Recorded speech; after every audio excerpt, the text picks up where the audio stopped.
नमस्कार साथियों, आज हमारा ज्योमेट्री का थर्ड वीडियो है जिसमें हम स्केल की बात करेंगे। स्केल को अच्छी प्रकार से समझाने के लिए मैंने एक कागज़ पर स्केल का फ़ोटो पहले से ही बना लिया है। ये हमारा स्केल होता है, हम इसको नीचे रखते हैं। स्केल दो प्रकार के होते हैं, एक स्केल 15 सेंटीमीटर का होता है और एक स्केल 30 सेंटीमीटर का होता है। अमूमन हमारे ज्योमेट्री बॉक्स में 15 सेंटीमीटर का एक स्केल होता है। इसमें ख़ास बात यह है कि जो स्केल है, देखिए इसमें दिखाई दे रही है आपको, इसमें जो स्केल है वो देखिए, एक यहाँ है, ये 2 है, ये 3 है, ये 0 सेंटीमीटर है यहाँ, यानी यहाँ से नापेंगे और यहाँ तक होगा ये 1 सेंटीमीटर होगा। देखिए ध्यान से देखने पर पता चलता है, ये यहाँ इस डंडे से हम नापेंगे 0 सेंटीमीटर और ये यहाँ तक होता है 1 सेंटीमीटर और ये 1.5 सेंटीमीटर और ये 2 सेंटीमीटर होता है। स्केल की लंबाई तो यहाँ से शुरू होती है, लेकिन हम नापना यहाँ 0 से शुरू करते हैं। अगर हम यहाँ से नापते हैं या कोई रेखा यहाँ से खींचते हैं और इसको नापते हैं यहाँ से, तो ये गलत होगा। हमें इस 0 को यहाँ से नापना है। ये स्केल इसीलिए दिया हुआ आता है क्या कि ये फालतू स्पेस रहे, ताकि बनाने में आसानी रहे। और ये 15 सेंटीमीटर तक स्केल दिया होता है। ऐसे ही 15 सेंटीमीटर में भी इस पॉइंट तक हम 15 सेंटीमीटर मानते हैं। ये जो कुछ थोड़ा हिस्सा स्केल का है, ये फालतू या एक्स्ट्रा होता है।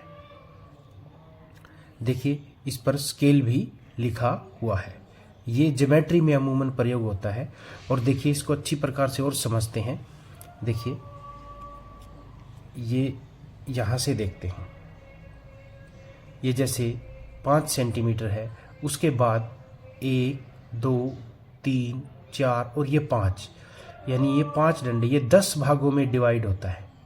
5 से लेकर 6 तक 1 सेंटीमीटर जो है 10 मिलीमीटर, 1 सेंटीमीटर जो है 10 मिलीमीटर में डिवाइड रहता है।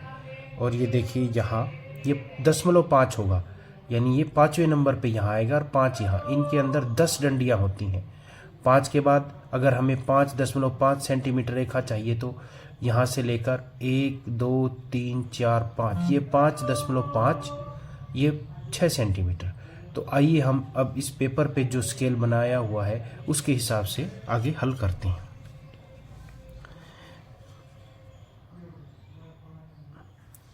देखिए अब हम स्केल, अगर हमें मान लो 4 सेंटीमीटर रेखा खींचनी है तो हम कैसे खींचेंगे। अब देखिए ये 1 सेंटीमीटर है, हम यहाँ से शुरू करेंगे वो रेखा 1 सेंटीमीटर से, और ये है 4, हम यहाँ तक एक रेखा खींचेंगे, वो 4 सेंटीमीटर होगी।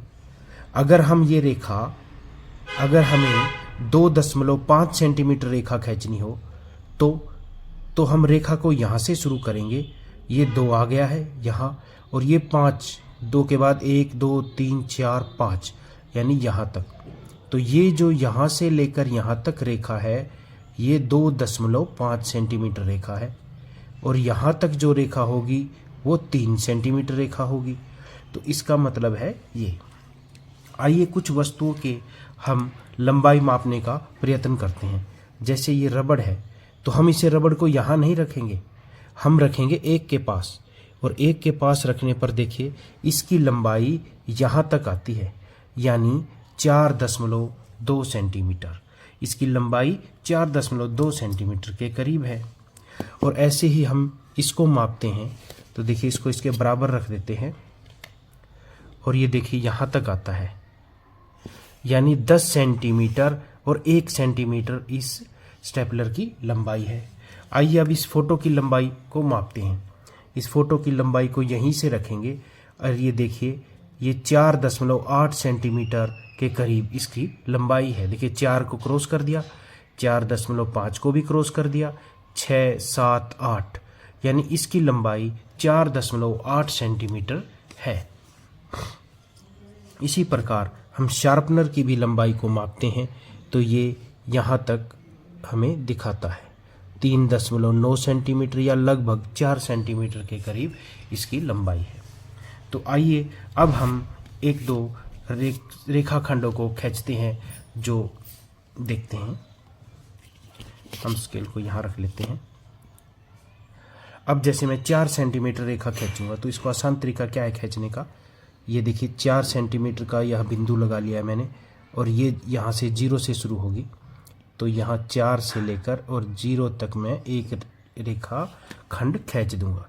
ये 4 सेंटीमीटर इसकी लंबाई होगी। आइए अब जैसे 7.5 सेंटीमीटर रेखा खींचते हैं। 4.5 तो देखिए 4 तो यहाँ है जो 4 सेंटीमीटर दिखा रहा है, 1 2 3 4 5 ये यहाँ, तो यहाँ पे हम डॉट लगा लेते हैं और यहाँ से लेकर और यहाँ तक खींचेंगे। रेखाखंड गलती ना हो इसलिए पहले दोनों ही जगह डॉट लगा लेनी चाहिए और फिर पीछे से लेकर आगे तक जाना चाहिए या आगे से लेकर पीछे तक जाना चाहिए, लेकिन हम ज़्यादातर पीछे से आगे जाएंगे क्योंकि देखिए पीछे से जाते हुए हमें आगे पॉइंट दिखाई देता है। जब हम आगे से पीछे जाते हैं तो देखिए पेन की ओट में वो पॉइंट होता है और हम उसको मिस कर देते हैं और गलत हो जाता है। इसलिए अच्छा तरीका यही है कि हम पीछे से आगे आएं ताकि गलती होने की संभावना 0 हो जाए। ये देखिए ये है 4.5 सेंटीमीटर रेखाखंड।